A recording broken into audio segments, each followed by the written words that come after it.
Okay, good afternoon. This is where we're up to, I think, in talking about our little object-oriented language. Right at the end of last time, I introduced the idea of inheritance, which is controlled by the parent class. The parent clause, sorry. And what goes in the parent clause is the arguments you would give to instantiate, to make an instance of the parent. So in this case, I want the parent to be a person. And if we back up and see what a person looks like, person has name as an instantiation variable. So I made Pigger also have name as an instantiation variable. This is sort of the formal parameter part for Pigger. And this is actually a reference to that variable. So this isn't, it's only by coincidence that the word name is a variable in Pigger and a variable in person. I mean, it's not a complete coincidence, obviously, because I'm using them for the same purpose. But what I'm trying to say is that what you put in here is not necessarily, even though it is this time, exactly what you see up here. It'll be person and then some expression whose value is a word. That'll be the name of the person. Okay, so this is how parent works. You can have more than one of these in a parent clause. I'm not going to show you that in lecture because setting it up is easy, but figuring out what it means is hideously complicated. Smalltalk, which started object-oriented programming, does have multiple inheritance, but pretty much every object-oriented language since then has given it up as a bad idea. And the reason, well, I'll show you the reason after we see how inheritance actually works. But basically, in certain situations, it's hard to know which parent you meant to use for a particular purpose. Okay, so the question really is, how does it happen that even though Pigger doesn't have an ask method, I can ask PP I can send it the message ask, and it finds the method in the person class, which says, let's go look at that again, sorry. Here's the ask method. It says, ask self, say, would you please, and the argument. That's what it says to do. And that's what happened down here. We said, udwe uye is play, atne play, aims gay in a ask play, which is just what persons do when they're asked to ask something. We put would you please in front of it. But the interesting thing is, even though we found the method in the person class, this say message is still handled by this say method, the one in the Pigger class. And that's why it comes out in Pig Latin. So how does that happen? Well, it happens like this.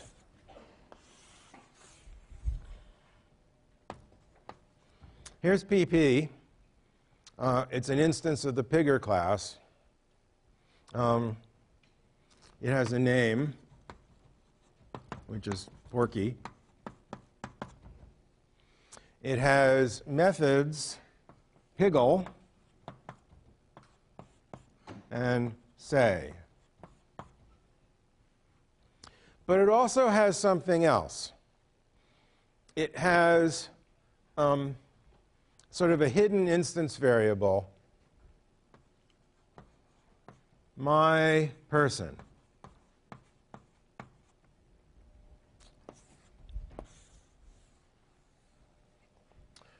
And the value of that variable is a person. Now, persons have name, which is also Porky. And they have methods say, ask, and greet. Oop, no arguments. Okay? So this is what a person looks like. This is what a pigger looks like. And because I said parent person, our language created an actual person object, an instance of the person class, which is sort of buried inside this pigger. So I send the message, ask, not play games in class, to this object. So this object says, do I have a method called ask? No, I don't. But I have a parent. And it just sends the message to the parent. Okay? But remember I said there's this special variable self that methods can use? Like ask self such and such. Well, self is not actually an instance variable here. Well, no, I'm sorry. Yes, it is. Let's put it in. Self. For this pigger, self points to myself. Okay? If I just said instantiate person, it would have a self that points to itself too. But I didn't. I used person as the parent of another object. So its self points to the original pigger. So when this ask method says ask self to do something, it looks up self, and it doesn't find this object, it finds this object. So when it asks itself to say, would you please not play games in class, we're using this say method, which overrides this one, because this is the object we're talking to. Okay? Let me stop for questions. Yeah?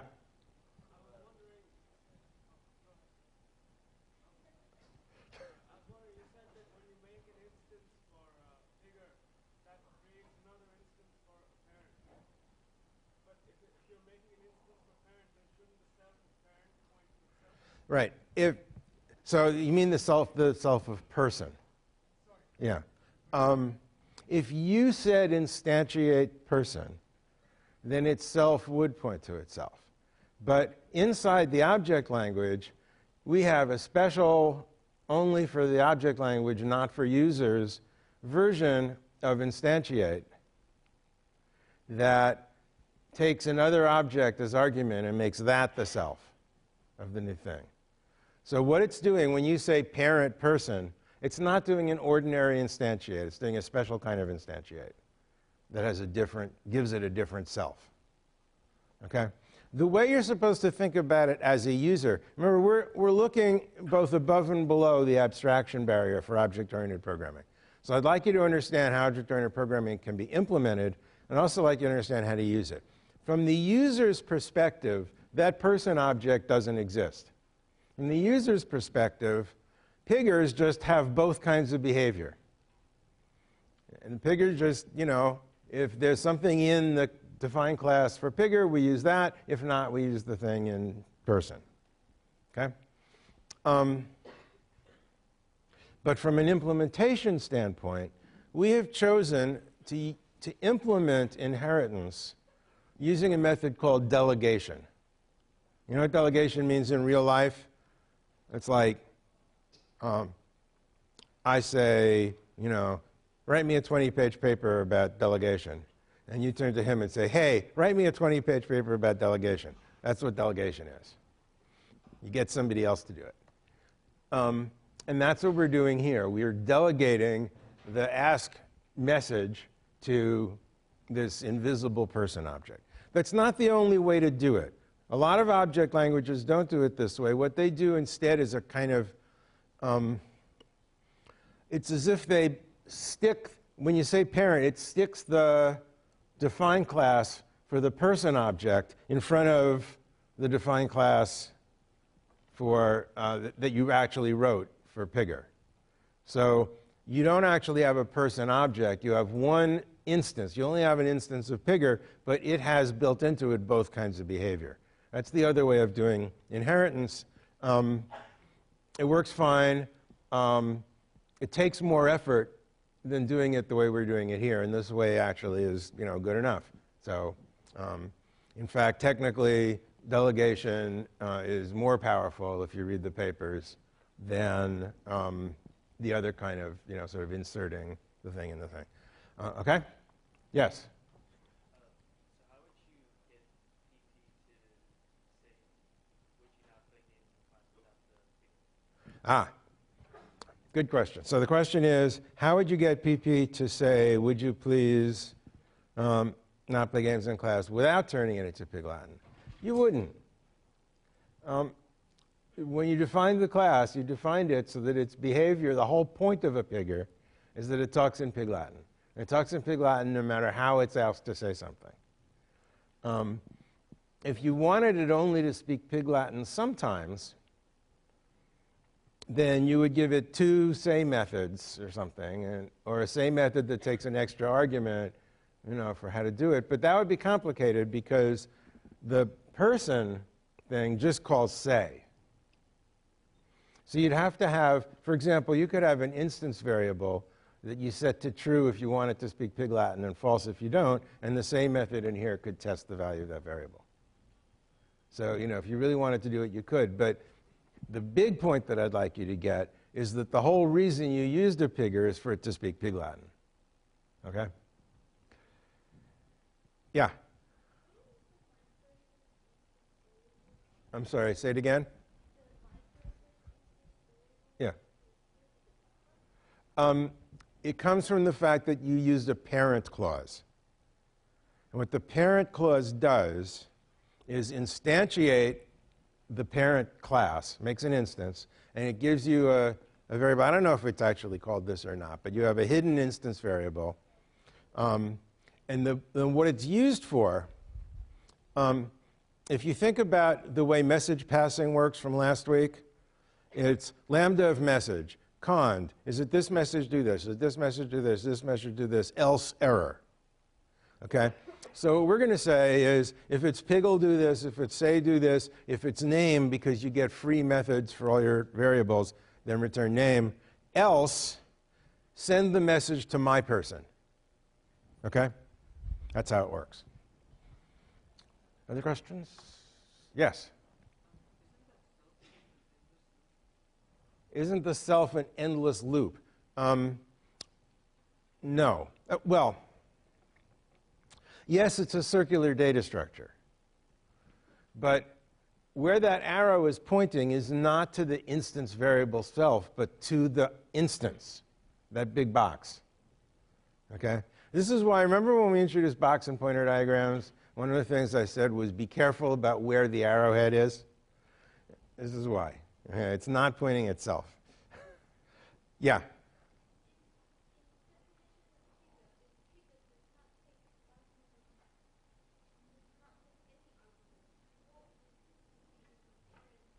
Okay, question is, if Pigger didn't have an instantiation variable, what would we do about, in the parent clause, the fact that person does take an instance variable? Well, if you didn't have an instantiation variable for name, it would mean that you want all your Piggers to have the same name.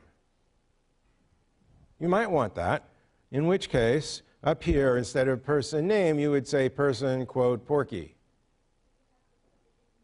You have to put something. You're the class designer, you decide. Okay? All right, moving on. So this is a very cool thing. I want you to really understand how slick it is that Piggers don't have an ask method. Persons don't know anything about Piggers or Pig Latin or anything. When we wrote the person class, we wrote it to stand on its own, not as part of the implementation of Piggers. Because in our world, we're going to have real people as well as pigs, right? Like Babe. We should have called it Babe. But, because Babe talks. And yet, when we get to this ask method from a pigger, it speaks Pig Latin. It's really, really a cool thing. It's what inheritance is what makes object-oriented programming practical. We could do it without inheritance, but what we would have to do is when we define piggers, we would have to manually put in an ask method and a greet method. And similarly for any other class you define, you'd have to keep copying. You'd be doing a lot of copy and pasting of methods from one class to another. This avoids that. It makes it much, much more practical. Side note, when you're writing a computer program, try to pretend your editor does not have a copy and paste feature. Anytime you find yourself pasting code in a bunch of places, what should you do instead? Yeah, make a procedure, right? Anytime you're copying and pasting code, there's something wrong. In this case, if you're doing object-oriented programming and you're copy and pasting, it's because you don't have inheritance in your language or you're not using it or something. Okay? So whenever you find yourself copy and pasting in an object-oriented language, you say, wait, should this class that I'm defining be the child of some other class? Okay? Good. Let's move on.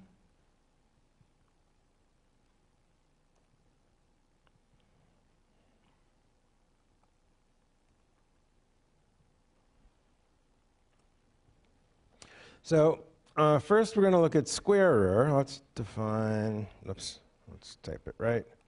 S to be instantiate square error. And the way this works is if I give it a number like 5, I say ask S 5, it says 25. Ask S 43, what? Ask S 43. Thank you. I don't know what I did wrong. I typed it wrong. Ask S 100. Ask S 7. Buzz, it says. Well, it's clear why it says buzz. It's because of this. Notice in passing, this is a stupid class. You wouldn't write a class like this ever. Unless you happen to be giving 61A lectures. But notice in passing that you can use numbers as messages, even though I could not define a procedure named 7. Numbers are not allowed to be the names of procedures. So this gives you a hint about the implementation, that we're not actually using define, whatever the message is, blah, blah, blah, to make methods. Instead, we're just saying lambda of whatever arguments it takes, and we're somehow associating that with the message 7. So we'll see more about next week about how that works. But the important point here is this. A new clause we haven't seen before.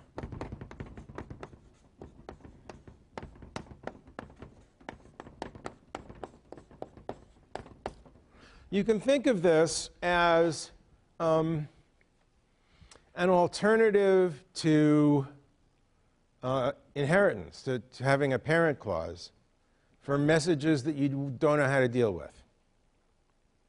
So what the parent says is, if I don't know how to deal with a message, ask my parent. This says, if I don't know how to deal with the message, here's how. And in this case, the default method says times message message. So we need another list of special variables in our object system. One is self, and here's 2 more. Message and args. These 2 exist only in default method. So when you're writing a method that has a name, you can't use these. Because when you're writing a method that has a name, you know what the message is, and you've specified formal parameters for the arguments. But in default method, there's no lambda or anything here. But implicitly, it's lambda of message.args. well, no, I'm sorry. It's lambda args, and message is from the con clause. Anyway, the way it works, never mind the implementation details, message is whatever message was sent. So if I send the message 43, message has the value 43 times message message means times 43, 43, and we get 1,849. Okay? I didn't use args here because there weren't any extra arguments. So args in this case is always going to be an empty list.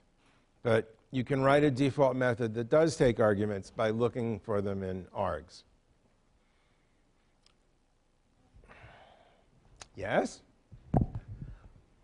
What if I have both a parent and a default method? I'm saving you the trouble. Somebody always asks. Well, first of all, it's a screwy thing to do. Because, as I said, these two are different approaches to solving the same problem, which is how to deal with messages I don't know about. Second of all, supposing for some reason that you do want to do it, only one of the two possible interpretations actually makes sense. And two possible interpretations are about which do I look at first? Do I try the parent first, or do I try the default method first? Well, what happens if I try the default method first? It always works, right? Default method accepts every message. So if we did default method first, we would never get to use whatever you put in the parent clause. So the language, if you do that, it tries the parent first. If the parent handles that message, accepts that message, then that's what happens. We use the parent. And if not, we come back and try the default method, which will always work. Okay? But again, if you want to do that, you're probably designing your class structure wrong in some way. Okay, so default method, there it is.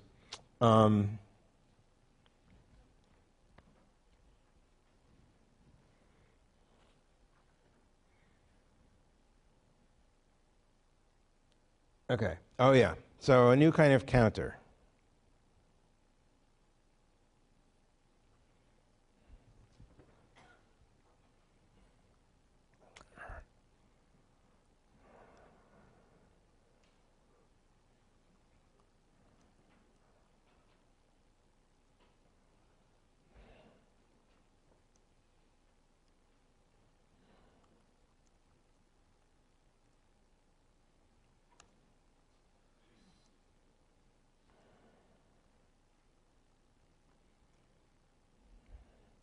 Oops, oh, yeah.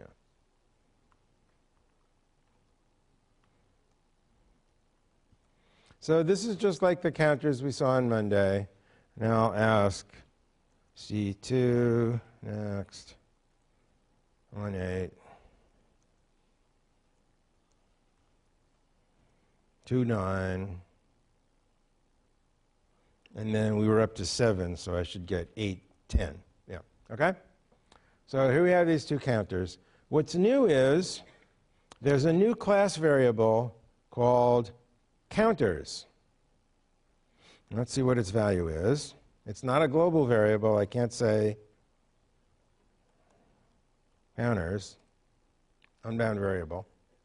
But I can say ask either instance or the class, quote, counters. And here's what I get. I get a list of two procedures. Well, those procedures are the two counters. Why? Because of this clause.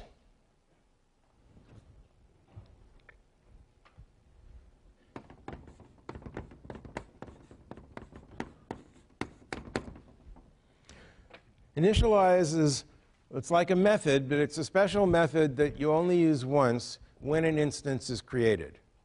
So when you say instantiate some class, one of the things that happens is after we make the new instance, we send it the message initialize.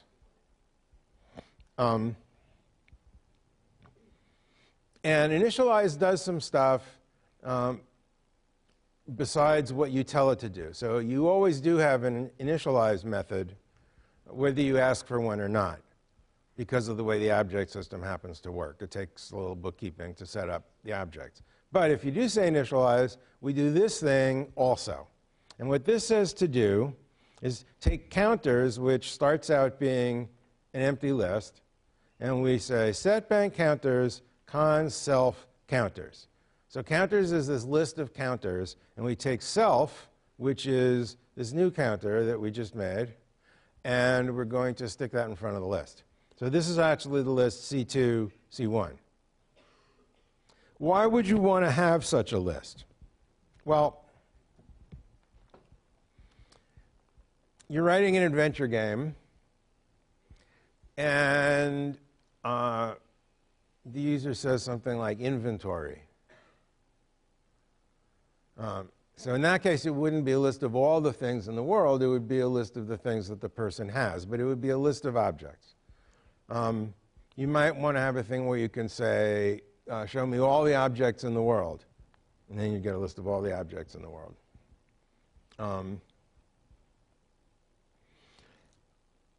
So let's take a simple example of how you would use such a list. It's not very interesting to print out, but I can say map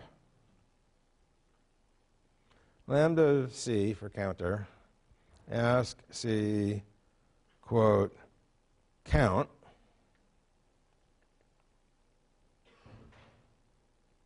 ask counter quote counters.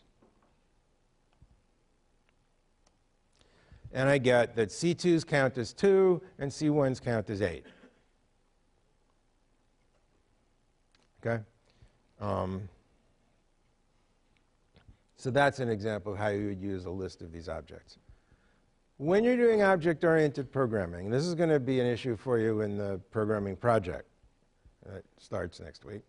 You're going to be tempted, especially if you haven't done object-oriented programming before, you're going to be tempted to do things like make lists of names of objects. So when you hear, give me a list of all the objects in the world, you're going to think what you want is a list of words, a list of the names, you know, wand and canary and ogre and whatever they all are. But you don't. You want a list of objects. If the user wants to print stuff, then the very last thing you do is ask all those objects for their names. But if all you have is the name, you can't really do anything interesting with it. What you really want to do with objects is send them messages. And that's why we want lists of objects and not lists of names of objects. Okay, so try to remember to think in those terms when you're doing the project. Okay, that's initialized. Questions about that? Yes? I have a question about the previous self, parent, and child. Uh-huh. What if the parent calls self on a method that isn't used? What if the parent says, ask self greet?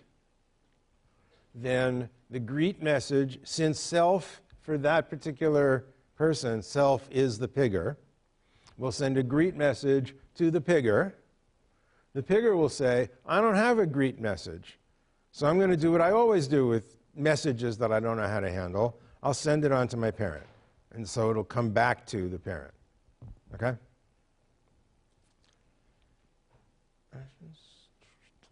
Okay, moving right along.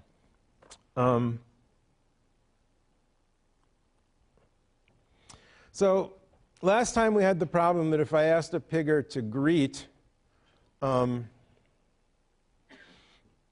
it didn't work. It got into an infinite loop because it tried to convert the word my in hello, my name is to Pig Latin, and it doesn't think that y is a vowel, so it loops forever. So I'm going to solve this problem in a really bad way. So again, this is code you would never write in practice, but it's a good demonstration. Need to be instantiate pigger porky. I'm saying this again because I now have a new class pigger. That's important too. When you redefine a class, any instances you may have made are still instances of the old class. So if you want instances of the new class, you have to make them over again. You will find often that if you redefine a class, the easiest thing to do is quit scheme and just start it again and load your new definition in. Okay, so what happens, first of all, if I ask pp, quote, greet, it says, Elohe, my, aimne is a orkipe. So it didn't try to convert this to Pig Latin. That's the wrong solution. That's why you wouldn't write it like this. In practice, you would try to make it so this comes out I may, Y-M-A-Y. But what I did, here it is. So we're looking at the say method and what to do if it's a word. Because if it's a sentence, which is what I gave it, it just maps ask self say over the words. But let's say it's a word. We have this if. If the word is something other than my, let's look at the false case first, then we ask self, quote, piggle stuff, which is what it said before. But if it is the word my, then I call a procedure usual. So now we're going to have a list of the procedures that are part of this implementation. And I'm putting define class in brackets because it's a special form rather than a procedure. We have instantiate.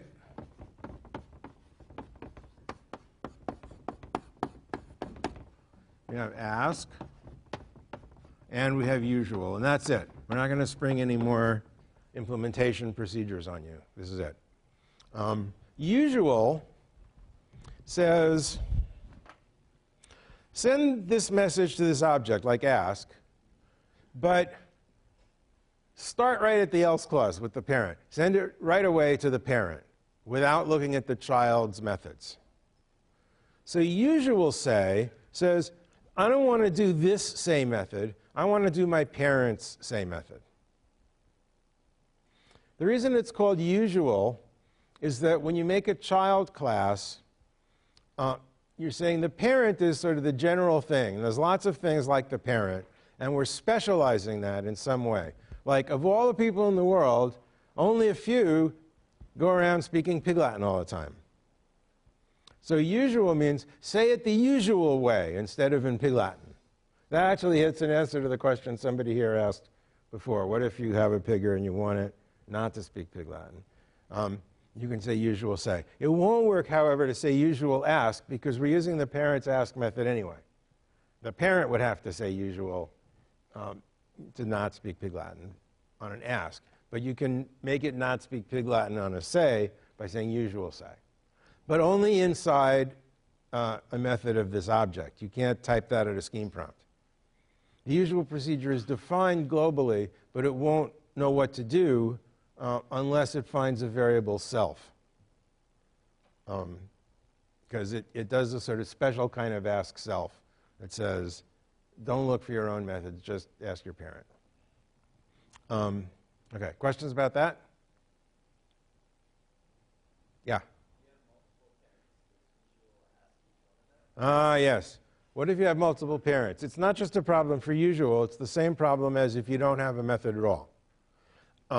So, here's the deal about multiple inheritance.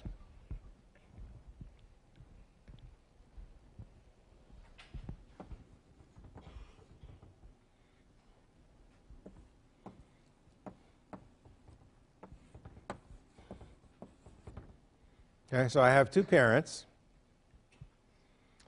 and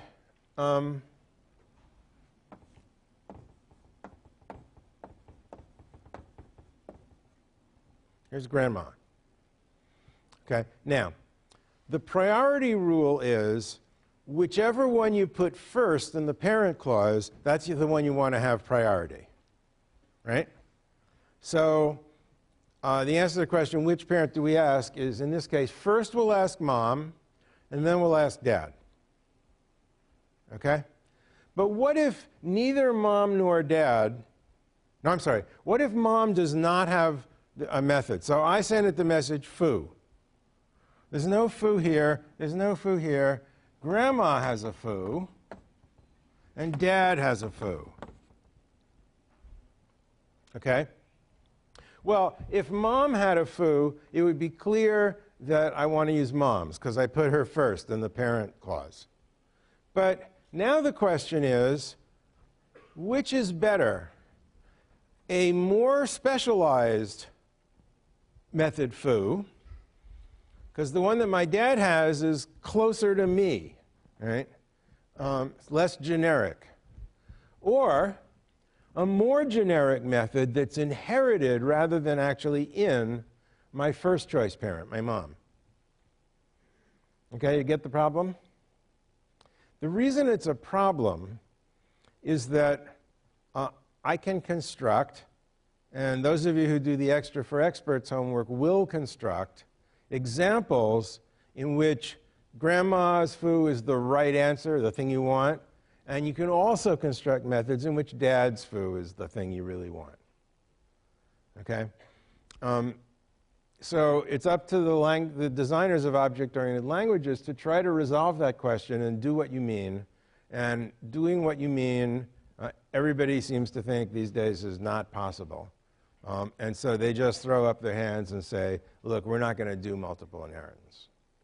And it's because of this grandma versus dad problem.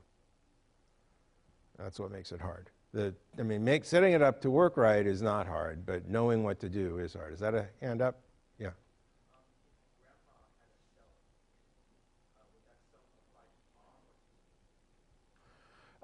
The instance of grandma that we make, okay, when I make an instance of me, and remember these are classes, when I make an instance of me, I implicitly make an instance of mom and an instance of dad. Making an instance of mom implicitly makes an instance of grandma. Okay? So that instance of grandma herself is going to point to me, not to mom. For the same reason that moms point to me, namely, if you say ask self something, you want to do the most specific possible thing. Right? And if I have a method for it, then that's clearly the most specific. Our object system, this one, if you use multiple inheritance, does not use the most specific possible thing, because I did a different form of throwing up my hands, namely, do whatever's easiest to implement. And what's easiest to implement is when I send that message to mom, I've decided that I don't have a method for that message, so I send it to mom. Mom doesn't tell me how she got a method. She just says, yes, I can handle that. So I don't even know whether it was mom or grandma who actually defined a method for that message. Okay? So therefore, grandma beats dad in our system, because in my object, the only one that knows that there's any multiple inheritance going on, my object has no way of knowing whether it was mom or grandma who provided the method. Now, we could make it possible. We could send mom a special kind of, do you have this? Can you handle this message? That says, can you handle this message by yourself? You know, and we would have to build in every object knowing how to receive that kind of thing. And so we could do it. Anything is doable. But we just did the easy thing, which is let the system do what it naturally does. In the same way that, you know, if you just naturally traverse a tree, it's going to be a depth-first search, not a breadth-first search. Right? It's the same thing here. Yeah? Usuals within usuals. When you say within, do you mean as an actual argument expression? Yeah, like I'm saying usual of say stuff. Usual of say stuff. You can say that, but usual isn't some special kind of syntax. It's a call to an ordinary scheme procedure. When you say usual say stuff, what you get back is not an object or a method or anything. You get back a sentence, right? So to usual a sentence just doesn't make any sense. But also, and this is why multiple inheritance is so weird.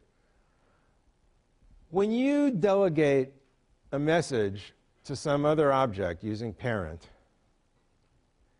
you're not supposed to care how it's implemented. Your parent's implementation is a black box to you. As far as you're concerned, the parent itself handles all the messages.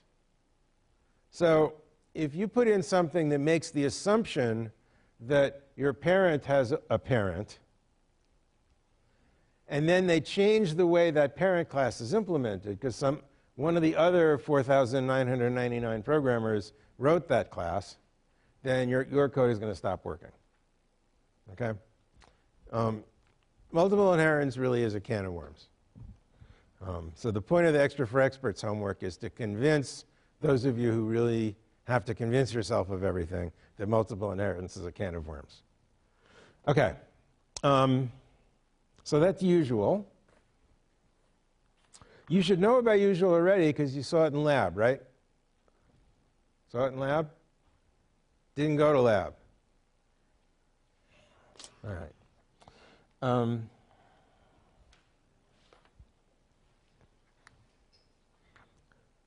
Okay, so that's all the features of the object system. So there's 1, 2, 3, 4, 5, 6 kinds of clause in a defined class. You can put them in any order. The only one that there should be more than one of is method, because the other ones each take multiple arguments, right? You don't say instance var is A, instance var is B. You say instance var is A this value, B this value, right? So only one instance var is, only one class var is, only one parent. Again, it can have multiple parents, but they're all in the same parent clause. Only one default method, only one initialize. But a method per message. Okay? So, oh, and the other thing that should go in some list someplace,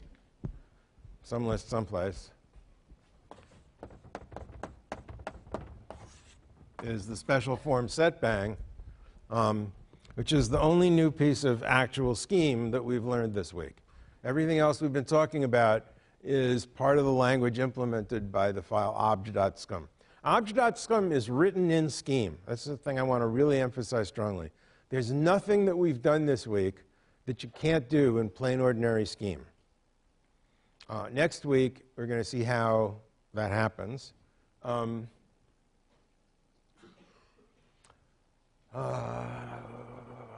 yeah, vocabulary. And a piece of vocabulary that we're going to see again next week, but we saw last week, and I want to remind you of it, is dispatch procedure. So in our system, objects are represented by dispatch procedures. A dispatch procedure takes a message as argument and returns a method. And that's different from last week. When we did message passing last week, it took a message as argument and just did whatever that message wants. Okay? Here, we're saying you call the dispatch procedure with a certain message, and you get back a method. We can, I can show you that, actually. Oops.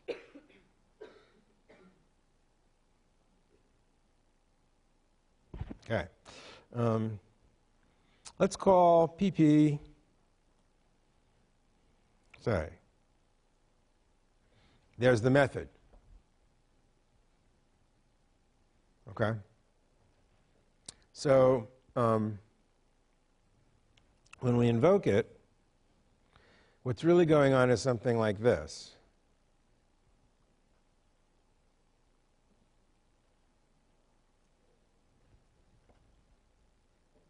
Right? So that's basically what ask does. It does a procedure call to the object, which is to say to the object's dispatch procedure. Those are the same thing. And it gets back a method, and then it calls the method with any additional arguments you might have given. You don't have to write it like this because we wrote ask, but ask is a really simple procedure.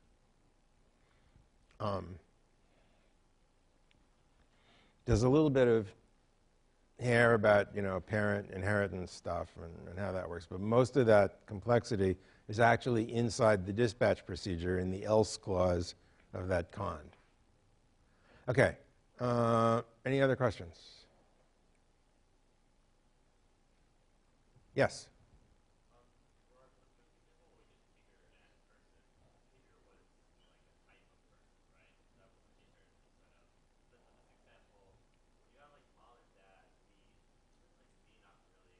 Yeah, okay. He's complaining that my example about mom and dad and me makes these things sound like instances. And you're right. It does make them sound like instances, but try not to think that way. Think about, pretend it says person, mother, father, grandparent, or something. Okay, those are, it's kind of weird because really all of those are people in real life. So really it wouldn't be like mom and dad. I mean, that was sort of a little cute thing that I did, making a pun about the word parent. But you have to think, you know, square, rhombus, rectangle, all that, right? Yeah.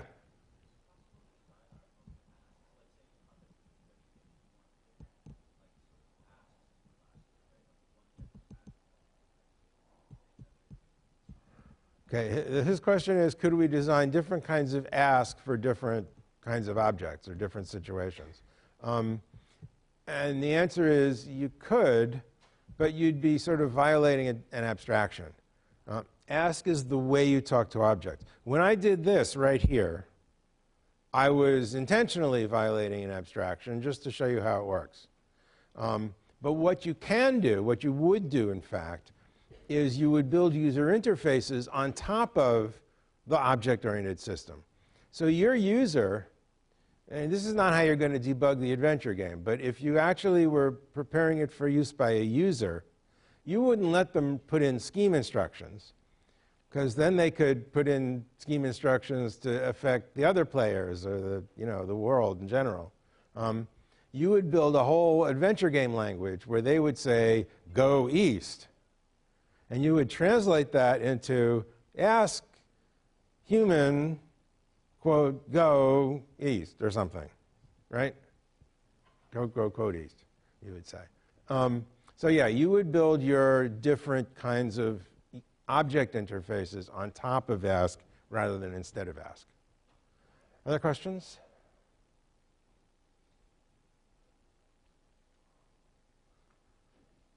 Okay, let me say a little word before we go about the J language. It's more complicated than this. The way they do object-oriented programming is full of details. For example, we treat, once they're made, we treat all our instantiation variables and instance variables and class variables the same way in terms of how visible they are to other objects. Namely, we automatically provide a method that lets you get the value of the variable. And we do that, again, mainly for debugging purposes. But we don't provide a method that lets you set the value of the variable. In Java, for each variable, you have to say how accessible to other classes you want it to be. In Java, it's a strongly typed language, which means you specify the types of variables rather than the types of actual data. We talked last week about type tag data versus variables that say what type is in them. And Java is that kind of language. So you have to say when you're declaring these variables, not just this is an instance variable, but this is an instance variable of type integer.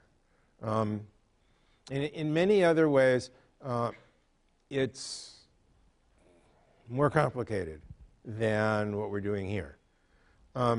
That's neither good nor bad, really. It depends on what you're trying to accomplish. Again, if you're doing a team of 5,000 programmers, maybe you do want to really pin down every detail about how your object class works and how it interacts with other classes.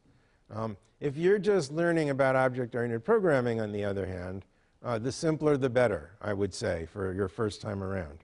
So I hope that what we've done this week, even though it's not the same as Java, will prepare you to think about 61B and all the stupid syntactic details of 61B, semicolon, blah, blah, blah, brace, and all that stuff.